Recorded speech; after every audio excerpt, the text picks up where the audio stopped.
Hello, everyone, and welcome to Rising Stories Podcast. I'm Corine Sandifer, your host, coming to you from Nashville. On Rising Stories, we talk with women who are changing their world. Women who run their businesses, some women who are writing that awesome book that has been inside of them for years, and women who are encouraging others for the greater good. Twice a month, I sit down with an influential woman to share stories of success, trials, and strength. Today on the show, my guest is an activist, a writer, speaker who critically analyzes white feminism. She is causing quite an upheaval on Instagram as she explores the intersection of race and womanhood. She also voices her views through her workshops and Harper's Bazaar essays. Rachel Cargle is providing intellectual discourse and tools to help dismantle the systems that are harming people. But on Rising Stories podcast, you will hear a different side of Rachel Cargle. On this show, you will find out why Rachel says she is an entrepreneur at heart. Rachel has one of the healthiest views on money that I've heard in a long while. She gives us a glimpse into her life from moving to DC to running her nonprofit organization. Now, this woman knows about finances, having raised over $218,000 to help pay for therapy and mental health counseling for women and girls of color. Listen to the very end when Rachel answers my lightning round of fun questions. I know you're going to enjoy this interview. But before we begin, I want to tell you about our sponsor today. Our sponsor is Radiant Coaches Academy, and it's an online and in-person coach training school that certifies holistic life coaches, wellness coaches, and business coaches. Empower your clients to create pure transformation and harmony across all areas of their lives. Radiant Coaches Academy is providing a discount on their coach training tuition with the link provided in the description below.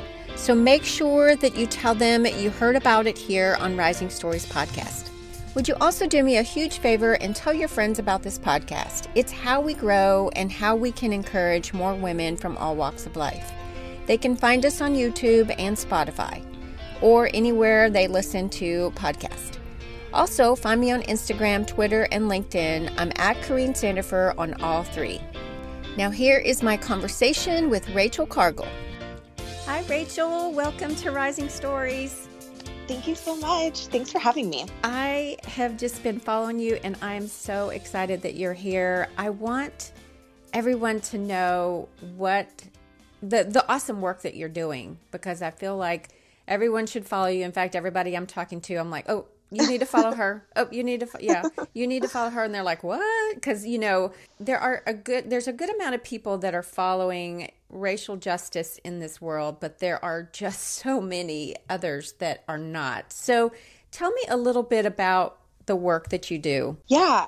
So my work really centers at the intersection of race and womanhood. A lot of what I write about, what I speak about, what I lecture on, what I'm studying personally looks at what things look and feel and sound and what's happening where feminism in particular and being a Black person come together. And so what I've really been looking at is, the feminist movement, where it comes from, the history of the feminist movement, each wave, how it's been developing, and then specifically what it looks like now. And I've just been able to really get a lot of conversation going around what role we all play within the movement based on our experiences and our perspectives through the lens of our race. Mm-hmm. I was curious, one of the questions I have, where do Black men fall into what you are doing? And how do we encourage them? That's a good question. I get that question sometimes, and my answer is because my work is focused on women. Mm-hmm. I don't really deep dive a lot into that particular realm of women play, but specifically in the work that I'm doing now, considering the fact that there needs to be acknowledgement and the voices of Black women heard, Mm-hmm. and the uplifting of Black women and Black experiences, that inevitably supports Black men. Mm-hmm. Black women are often, the rock and the foundation of their families and their communities, and the men that they're marrying and the men that they're raising are going to get the effects of more empowered Black women. And so while I don't speak directly to Black men or directly to Black men's experience, I think that it should be clear that when Black women are getting this type of support and this type of affirmation, that it inevitably supports Black men. And also a lot of the struggles that Black women are having is because of the way our Black men are affected in this type of environment. So if we look at all of the police shootings, these Black men aren't living in a vacuum. They have a Black mother, they have sisters, they have daughters. And so I think that we're forever intertwined in this glorious way, but also there's nothing that can separate the fact that our empowerment and our safety and our acknowledgement really affects Black men as well. But I will bring up the fact that when looking at the conversation of feminism, which is also a part of my work, that Black men are also needing to be held accountable for, the roles they play in patriarchy. So there's that aspect of it as well. I love all that you're doing. Tell me a little bit about how you got started, because I didn't realize when I was looking at your bio and stuff that you have started, is this a nonprofit, the Loveland Group? And then, you're just like fierce with like raising money for your causes and stuff. Tell me a little bit more about that. Yeah, so the Loveland Group is basically a corporation I created to kind of house all of my projects. So the Loveland Group is really just my umbrella company that as I continue to develop projects or ideas or businesses, I just needed something to hold all of the ideas. And it was really kind of aspirational for me to create this umbrella company, considering that it was my dream to be able to develop several things under one meaningful space. And so that's what the Loveland Group is. It's my parent company, and it's what holds a lot of the projects that I'm doing. And so as I always say I was an entrepreneur before I was anything else. And I just happen to be doing activist work. And I think that my entrepreneurship shows in the way that I do my activist work as well. But how it all started is I was married very young, and from 19 to 22 to 23. Oh, wow. And my ex-husband took care of everything. I didn't have to worry about money. He made a lot of money. I didn't have to worry about money. I didn't have to, I didn't even know how much our rent was. We drove BMWs and we built our house, I just was very oblivious to money, to cash flow, to what it took to really build something and be able to maintain it. And so after I got divorced, I had this, shock of wait, you have to pay for insurance, you have to pay, who's going to pay this traffic ticket I just got? I had a very abrupt, face-to-face with money and finances. And I had to really build a relationship at a not very late, but a later age, where I finally had to come into a space of okay, I need to take responsibility. I need to understand money. I need to build this positive relationship with money, because I was kind of just floating around, not having to deal with it for so long. And so when I got divorced, I moved to Washington, D.C. from Ohio, and I started to babysit. And that was kind of how I started to make my own money. And I was so excited to have my own money because I never did before. And babysitting is good money. In Washington, on the East Coast, absolutely. In Washington, D.C. and New York City, I was making up to $27 an hour babysitting. And so I just realized I just loved making money and I loved being in control of the money that I was making. I loved, scheduling families and, deciding setting goals, I'd love to babysit, 3 times this week to make this much money, then I'll have this much by the end of the month. And I just developed this very entrepreneurial spirit and I really loved it. And what I ended up doing while I was in DC was that I started to hire my quote unquote hire my friends out to families who would call me and ask if they could babysit. And I'd be like, oh, I'm sorry, I can't make it tonight, but I have someone who can, who I trust and who I know would care for your child well. And then I would take a cut of their money. I'd say, hey, I can get you this babysitting job, but you have to pay me, blah, blah, blah. Whoa, you are a very entrepreneurial. You are right there. Yeah. That's awesome.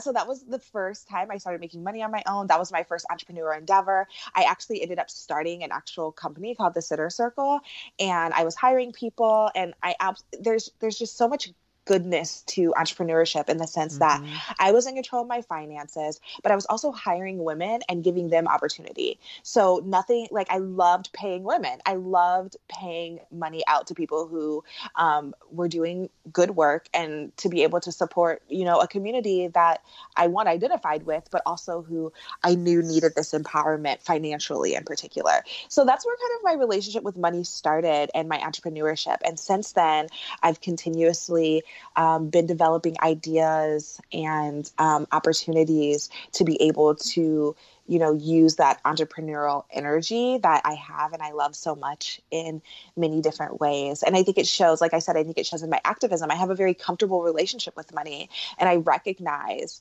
the use it has and the power that it has. And so I've never had a problem, asking for what I deserve in terms of income or in terms of, the exchange of energy for compensation, or the exchange of knowledge, intellect that I give out, and expecting, the people who are learning from me or who consume my work and consume my intellect to say, okay, this is what I'm offering, and I'm giving you a space to return that in a financial way. Yeah, I wish you'd do a course on that, because I need a little bit of that, because it is.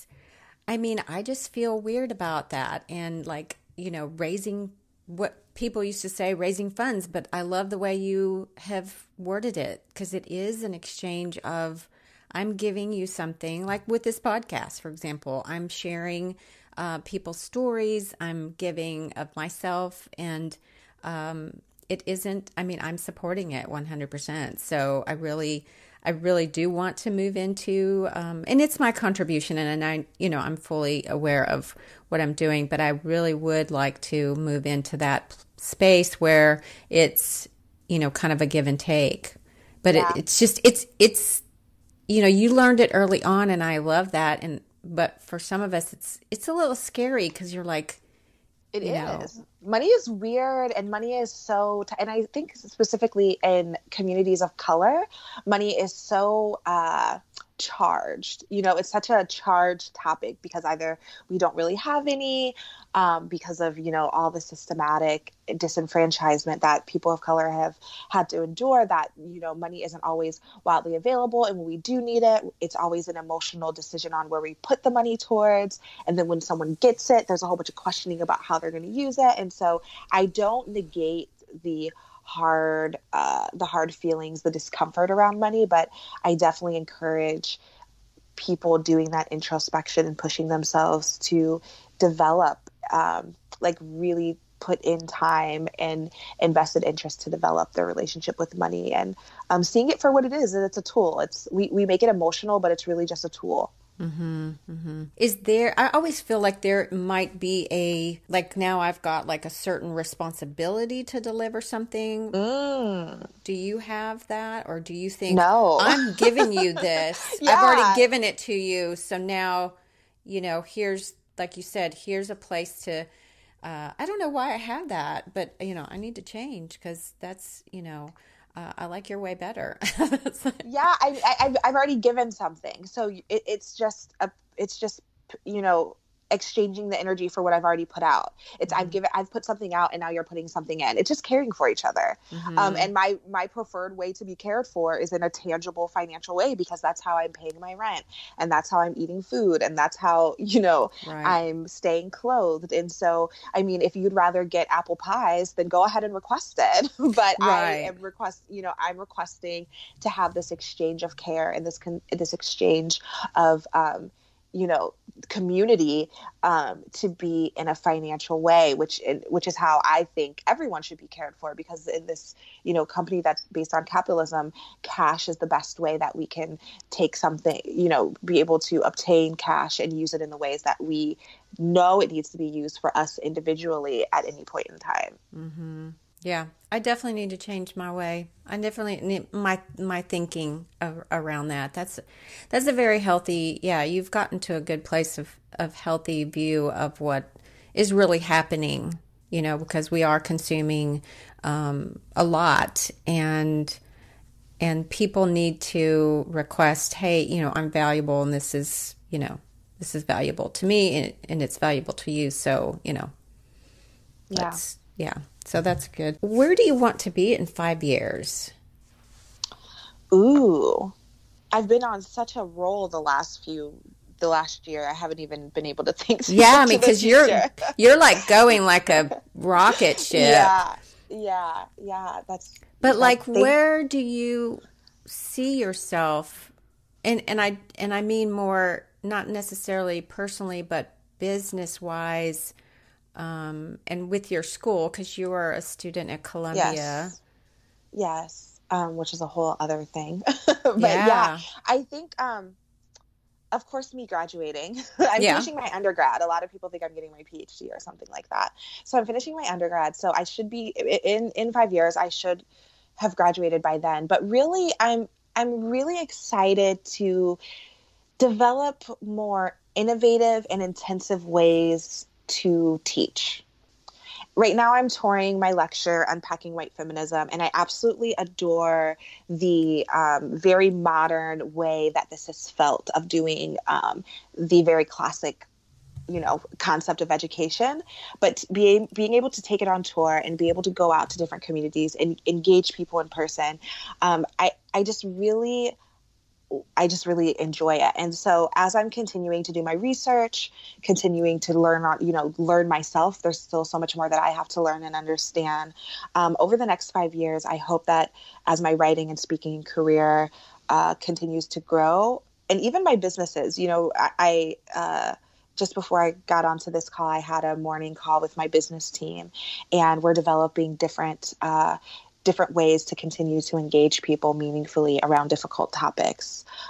We're developing brands around that. And so I think that just continuing to push myself to find more innovative and intensive ways to engage people in,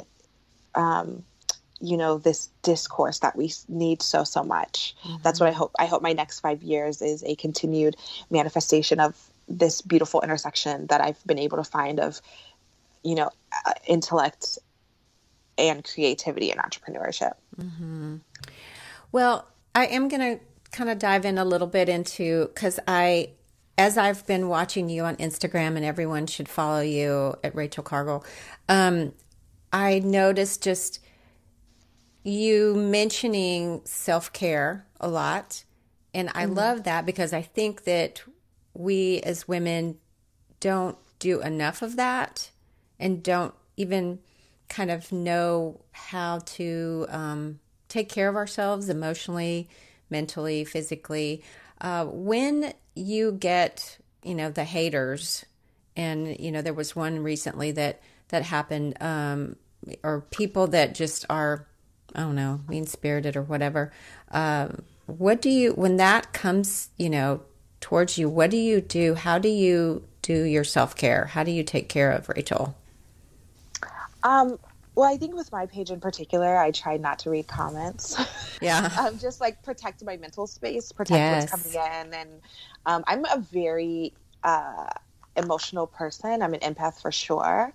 And so I just try to be aware of what spaces I'm putting myself in. I say often that, being in rooms with Black women is often my self-care, because that's where I feel the most safe in the world. The work that I do in particular on my Instagram, where a lot of my work is done, it's not reading the comments, because those can get very heated and incredibly violent at times. And so especially, with the topics that I'm speaking of. So being aware of what I'm consuming, the spaces that I put myself in, even as literally as like where I put my body. I say often that being in a room of Black women is often where I feel safest in the world. And so I'm continuously doing things like, having a sleepover with all my Black girlfriends, or, things like that, being very intentional. But also I have made my self-care a community effort. So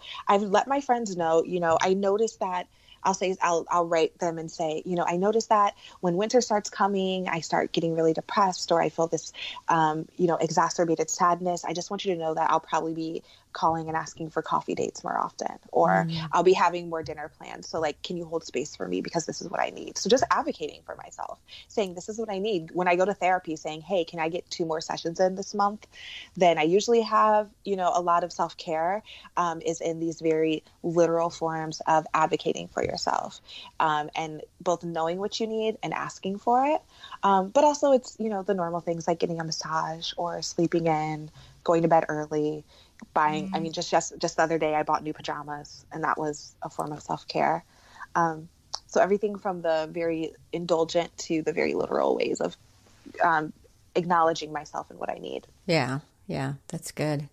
So give me a glimpse of a day in the life when you're not traveling and doing, a lot of people don't know you do lectures and then you do workshops all over the country. But when you're not, when you're back in New York, what do you do? What does your day look like?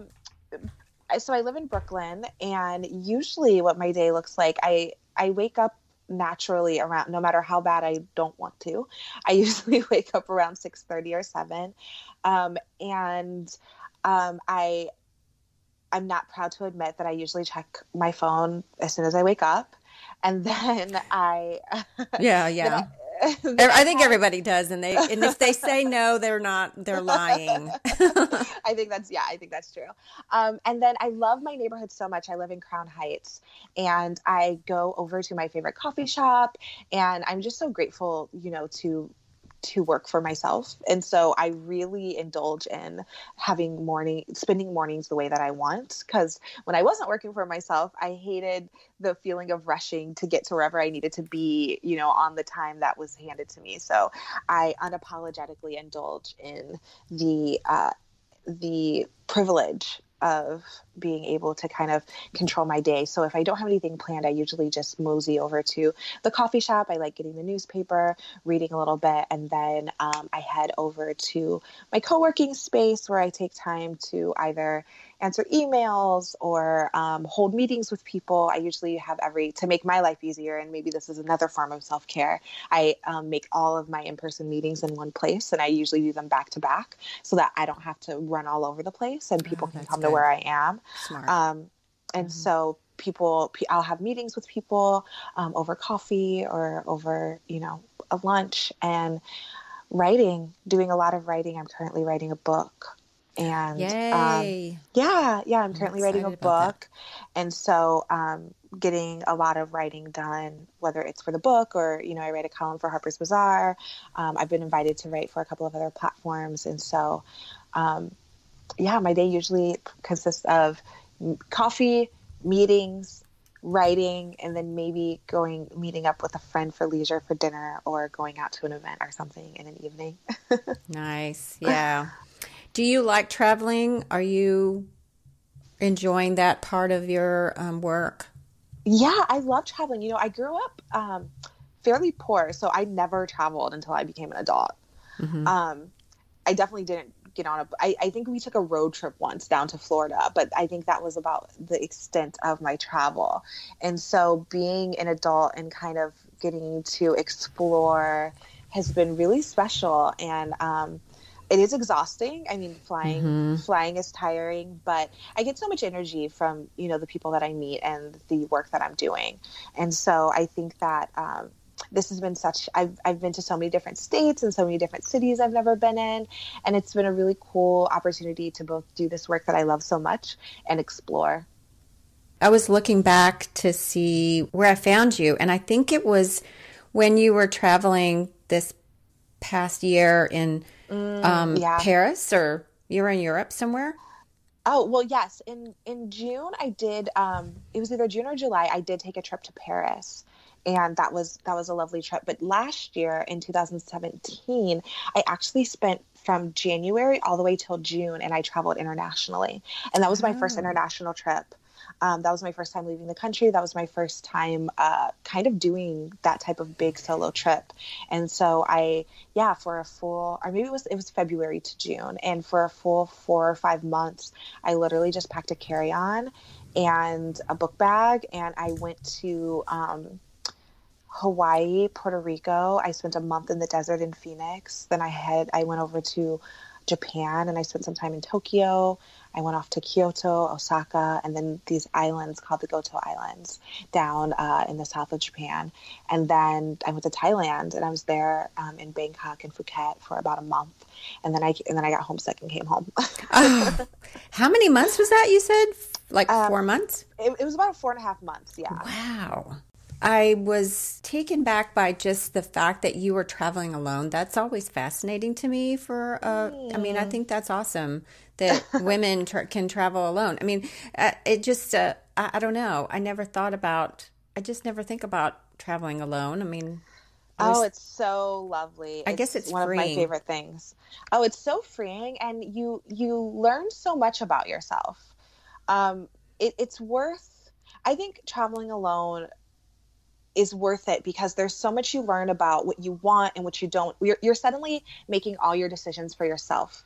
And you're suddenly, like my decision to pack just a carry-on. I think if I went with someone else, they'd be like, oh, but we're going to do this and we're going to do this. And I'm like, no, all I need is these, I think I had a rotation of 7 or 8 outfits and I enjoyed washing them. I remember one of my favorite things to do while I was traveling was wash my clothes and hang them out to dry in Phoenix. Like that was such like a simple pleasure for me. And instead of having, this huge luggage that I had to lug around all over the world, I took so much joy in the simplicity of it. And after that trip, I realized, and I say often, simplicity is one of my highest virtues. I love being able to exist in the most simple way that I can find. And so, I learned so much about myself, and also it forces you to meet other people. If I was with someone, we probably would have been to ourselves. But I have, now if I wanted to get up and head to Japan right now, I have a friend I could stay with. If I wanted to get up and head to Paris right now, I have a friend I can stay with. I have traveled solo. I've only traveled solo, I think, since my divorce, and my ex-husband and I never traveled. And so it's been a way of kind of reclaiming my time and reclaiming my time and reclaiming my independence and saying, like, this is what I want to do. And I can give it all to myself. Yeah. Where else are you simplifying, or what other areas are you moving into that?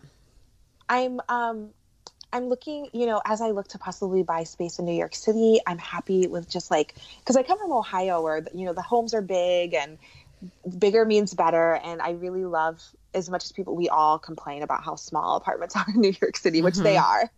I take joy in that. I take joy in, having a smaller, just only essential furniture pieces, and even working with my friend who's a stylist and having a capsule wardrobe, which capsule wardrobes are when you choose just maybe 30 pieces, so many shirts, so many tops, and you choose everything in the same color scheme so that everything matches with everything, and you have a certain number of outfits you can wear throughout the year. And so things like my wardrobe, how I'm living in my space, how I travel, I have my I never travel with anything. There's no reason to travel with anything more than a carry-on now. And so I bought a very simple luggage set. Things like that have been ways of simplifying that feel really, really good to me. Yeah, that's cool. I love that. I almost did something crazy with my family because I was like, I found this really great luggage brand that I love, and they have big ones, but we just got the carry-on, and I bought everyone a carry-on, and I really just want to throw away those huge ones that people. I'm like, you don't need it. Yeah, I mean, go donate them to a homeless shelter. Yeah, right. People, that's a good idea. They always need ways to carry their stuff around. They have all that stuff. Yeah, because I did the same thing. Yeah, we don't need it. And so I donated all my clothes luggage to the homeless shelter. Like you can wash anywhere. I mean, people wash their clothes all over the world. You can find a laundromat, so you can just, or like you were washing them, wherever you were. So I think that's awesome. I'm going to do a quick lightning round of some questions. So number one, this might be a little bit longer answer, but what was the best business advice you ever got? Ooh. I don't know the exact wording of it, but just, it's better to start now than to start perfect. Mm-hmm. Like if the first product you put out or the first rendition of your service wasn't terrible, you started too late. Okay. Yeah, that's good. Yeah. Yeah. Mine's more like, I was thinking about this week is just someone else is already starting it that isn't as qualified as you are, but they just are doing it. And that's like me. Exactly. I mean, I'm doing ums and uhs all the time in my podcast, but I wanted to do it. So I did it. I mean, there are other people that are much better and should be doing podcasts, but they're not. But hey, I'm doing it. Who do you look to when you want to learn from someone about either race in America or feminism? I've actually been reading a lot about historical Black women who have been doing this work for a really long time. People like Mary Church Terrell, people like Anna Julia Cooper, women who in the 30s, 40s, 50s, 20s. This work isn't new. And I think that I've been digging into historical, ancestors, figures, women who have been doing this work forever. I recently picked up a book. I was walking down the street in Brooklyn and there was a woman selling books, and I got a book that was called 19th Century Black Women, and it was literally a book of their transcribed lectures doing the same exact thing I'm doing now. What? It was things that women were doing in the 19th century around this exact topic. And so I've been digging into women who have been doing this forever and learning from them as I continue, in their footsteps. That's awesome. Sadly, I think no one even knows this work. Oh, for sure. Right. And we're doing, and people always ask me, Rachel, do you feel a lot of hope about, we're finally having this conversation? And I'm like, we're not finally having this conversation. It's been had over and over and over again. It's just my turn. It's your turn. And I think I'm hoping it's the time, right? That people will. Hopefully, yeah. that we will keep evolving and listening. So, all right. So this is a crazy question, but in your future, do you see pets or kids? 100% pets. I say that often. I think I am choosing a child-free life, and I am already looking forward to a puppy named Basil. Oh, that's a good name. I can see it. It's going to be a small dog. I love schnauzers and I love Italian greyhounds. Oh, okay. Yeah. I have an Italian greyhound mix, but yeah. So what is your favorite coffee shop? You mentioned that in when we were talking, your favorite coffee shop in New York. Yeah, it's a place called Brooklyn. It's called Brooklyn, but it's spelled like Brueklen. And it's a Black-owned, amazing coffee shop in Crown Heights, on the corner of Franklin and St. John, if anyone wants to stop by. Cool. And I love all of the baristas. I love the owners. I love the vibe. I love the music. I love the layout. I love everything about it. Okay, that sounds good. I may have to. Well, I'll be in New York coming up in March, so maybe I'll stop in there. We love coffee shops, even though I don't drink coffee, but I love coffee shops. I love the smell and everything. I love the vibe, everything. Where do you go in New York or online if you want to buy a blouse or top? I know that's kind of silly, but I love hearing the answers. I cannot tell you the last time I bought clothes. Oh, because you have a capsule wardrobe. Duh. Yeah, right? I rarely, if I really need something, when's the last time I bought a blouse? I think, I was in Paris and I literally just needed something for a photo shoot, I think. Mm-hmm. And I think I went to H&M and I bought the blouse and I didn't even end up wearing it, and I returned it before I left Paris. Oh, funny. I'm the least shopper like I don't shop unless absolutely necessary. Yeah. Yeah. But if I'm like running around and I'm like, oh my gosh, I need something, Target's my go-to. Yeah, mine too. Yeah, because I'm there already. Like, that's the thing. Yeah. I'm there already, and if I see something, yeah. So what's your favorite book, or what book are you reading currently? So right now I'm actually reading, I was going to talk about the book Homegoing, which is an incredible book as well, but I'm so happy and thrilled about reading Michelle Obama's new book. Oh, yes. Oh, Becoming. yeah. And it is so good. I've only gotten through the first chapter and I've cried 3 times already. Really? Oh, yes, it's so good. I don't know if I can take it. Yeah. It's so good. That's going to be good. Yeah. Okay. What's your favorite app? Probably Instagram.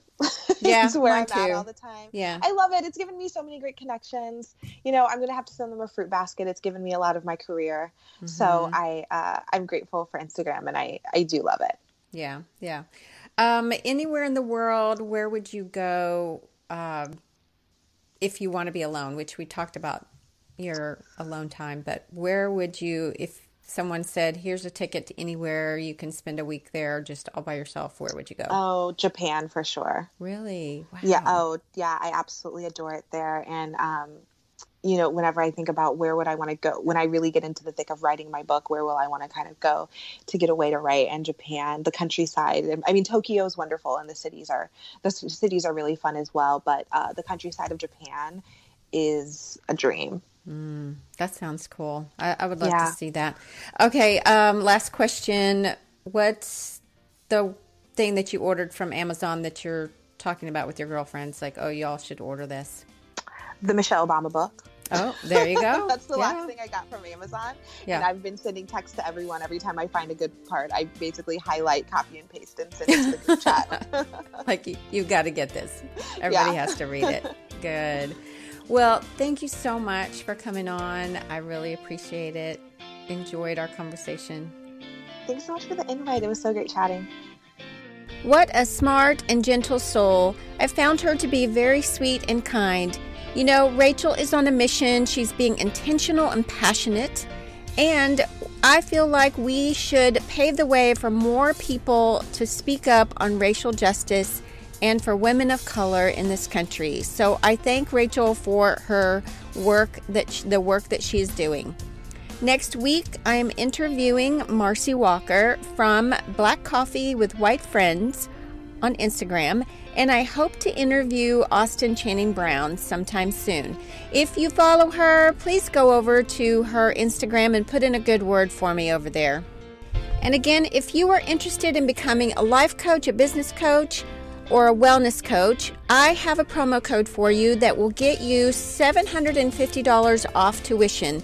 That's already a huge savings off of your tuition, which is already the best deal around for coach training.